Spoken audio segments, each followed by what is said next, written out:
Ассалаумағалейкум жекпе-жек сүйер қауымыз, бірге азамат жайында. Бүгін біз өткен апта болған барлық басты ақпараттар жайында сөз қозғайтын боламыз. Шавкат Рахмоновтың жеңісі, UFC 296 турнирі және де Астана қаласында өткен IBA чемпиондар түні. Осы және тағы да басқа қызыққа толы ақпараттар жайында осы видеомызда сөз қозғайтын боламыз. Ал осы видео бастамас бұрын міндетті түрде лайк басып арнаға тіркелуді ұмытпаңыздар. Сонымен қатар келесі қай жауынгер туралы немесе қандай тақырыпқа видео шығарайық, комментарийге жазып кетіңіздер. Және де UFC-ді тегін тікелей эфирде қарау үшін біздің Азамат ТВ телеграм арнамызға қосылыңыздар. Тек сол жерде сіз әлемдік және жергілікті ММА мен бокс туралы ақпараттарды көре аласыздар. Сіздерді сонда күтетін боламыз. Ал біз бастаймыз.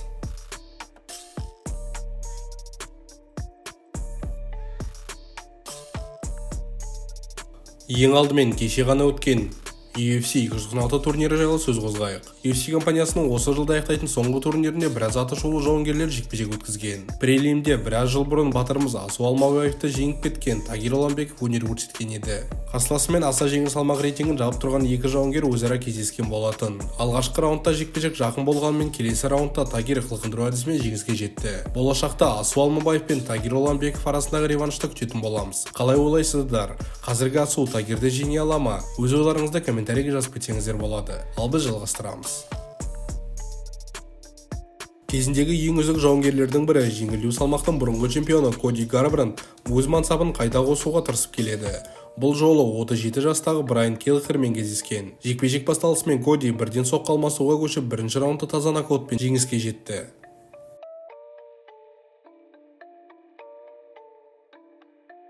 Осы турнирдің басты картын екі мықты жартылай жеңіл салмақ дәрежесіндегі жауынгерлер ашты. Рейтингтегі 6-шы Джош Эммет Брайс Митчеллмен жекпе-жек өткізді. Жекпе-жек басталып үлгермей, Джош Эммет өзінің ауыр оверхендімен Брайс Митчеллді ауыр нокаутқа түсірді. Тіпті жекпе-жек аяқталғасын Митчелл өзіне келе алмады.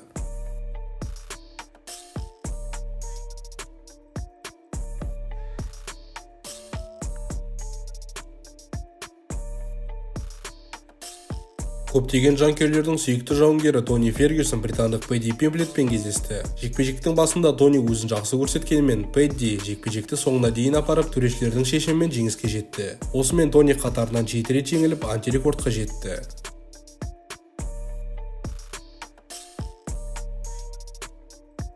Батырымыз Шавкат Рахмонов 17-0 барлығы уақытынан бұрын жеңіспен аяқталған. UFC сапында 5-0, бірде-бір раунд берілмеген. Барлығы сабмишн мен нокаут. Оған қарсы тәжірибелі өте қауіпті Стивен Томпсон шықты. Алғашқы раунд қызықты сәттерге аз болды. Шавкат қарсыласын тордың қасында ұстап, барынша шаршатқысы келді. Екінші раундта Шавкат тейкдаун жасап, біртіндеп қылқындыру әдісіне көшті. Алғашқы мүмкіндігі болмағанымен, келесісінде керемет жұмыс жасап, екінші раундтың соңында қылқындыру әдісімен жеңіске жетті. Дәл осылай Шавкат UFC сапындағы ең көп мерзімнен бұрын жеңіске жеткен жалғыз жауынгер атанып қана қоймай, бүкіл жартылай орта салмақ дәрежесінің тарихында мәңгілікке атын жазып қойды. Дәл осылай Шавкат Рахмонов жартылай орта салмақтың чемпиондығына басты үміткер атанды. Бұны барлық жауынгерлер мен Дана Уайттың өзі айтып отыр. Ал сіздер қалай ойлайсыздар? Шавкат Рахмонов чемпиондық жекпе-жекке лайық па? Әлде тағы да бір жекпе-жек өткізіп, міндетті үміткер атану керек па? Өз ойларыңызды комментарийге жазып кетсеңіздер болады. Ал осы турнирді басқарған қос чемпион өздерінің чемпиондық белбеулерін қорғап, төрешілердің шешімімен жеңістеріне жетті. Ал енді Шавкат Рахмоновтың жекпе-жектен кейінгі сұхбатына көшейік. Шавкат, сені бұндай керемет жекпе-жекпен құттықтаймын. Томпсонды жеңген соң қандай эмоциядасың? Әрине, өте қуаныштамын жеңіске жеткеннен. Бұл өте маңызды жеңіс деп ойлаймын. Бүкіл мен үшін, менің командам үшін, менің елім үшін, Қазақстан үшін. Сенің бұл жекпе-жекке дайындығың қалай болды? Жекпе-жек сен ойлағандай өтті ме? Әрине, бұл жекпе-жекке жақсылап дайындалдық. План бойынша соперникті кішкене жүріп, қымылдап, сезіп, ары қарай соған тактика қою керек болды. Сондықтан ешқандай асығыс болған жоқ. Бірінші раундта да жеңіске жеттім деп ойлаймын. Екінші раундта да партерға жығытып алып, ары қарай өзім жұмысын жасадым. Ешқандай асығыс, ешқандай қобалжу деген жоқ болды, шынын айтсам. Ары қарай не болады? Чемпиондық жекпе-жек пе? Сайыста Билал Мұхаммед те бар. Не ойлайсың?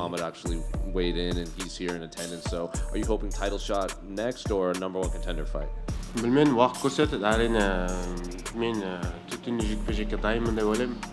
Әр жекпе-жек сайын сен танымал болып келесің. Алайда тіл жағынан шетеуліктері болғасын, сен жұмбақ адам секілдісің. Жанкүйерлерді жақсы тану үшін не істейсің? Мен жекпе-жектерім жеткілікті деп ойлаймын. Мені білу үшін тіл байланысуды тез арада үйреніп аламын деп ойлаймын ағылшын тілінде. Келесі жекпе-жекті Майами қаласында наурыз айында өткізсек қалай, дайынсың ба? Білмедім, кішкене асықпай қойын, шын айтсам дем алып кішкене ойланып көрейік, асықпай қойын. Енді Шавқат, ассалаумағалейкум, тағы да құттықтаймын жеңіспен. Жоспарда қазір не бар келесі бірнеше ай? Алейкум салам. Жоспарда қазір Қазақстанға барып, кішкене дем алып, ары қарай тренировканы бастап, ойланып көріп, UFC-ның қандай ойлары болады екен, қандай кім титулге келесі шығады екен, соны біліп алу керек. Сондықтан соған қарап жұмыс жасаймыз. Келесі жекпе-жек, мысалы Колбимен болса, Леонмен болса да, ол үлкен жекпе-жек білеміз. В любом случае пресс-конференцияда болады, көп шаралар және ағылшыныңды жақсарту керек сияқты трэш-токқа дайын боласың ба келесі бойына? Мен дайынмын, әрине. Мен шын айтсам, басқа тілдерді үйрену әрине жақсы. Маған тек қана қазақша жақсылап сөйлесін болды. Басқа тілдерді сөйлей алмасам, мен ұялмаймын. Мен ана тілім қазақ тілі, сондықтан да ешқандай нем жоқ, намысыма тимейді. Мен тек қана қазақша сөйлесем болды, басқасы бекер.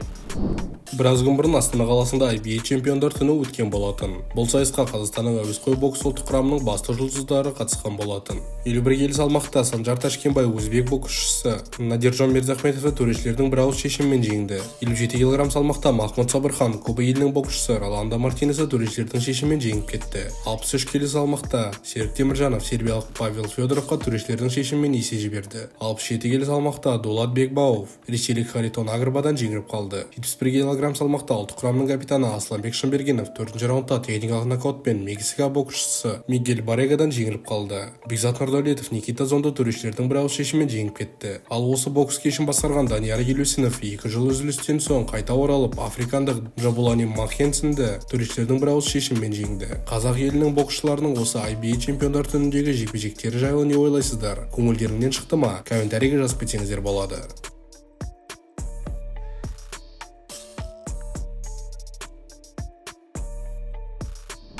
Ал осымен біздің видео соңына дейін жетті. Егерде сізге ұнаса, міндетті түрде лайк басып, арнаға тіркелуді ұмытпаңыздар. Сонымен қатар келесіде қай жауынгер туралы немесе де қандай тақырыпқа видео шығарайық, комментарийге жазып кетсеңіздер болады. Және де біздің Телеграм мен менің жеке Инстаграм парақшама қосылыңыздар. Сіздермен бірге болған Азамат, сау саламатта көріскенше сау болыңыздар.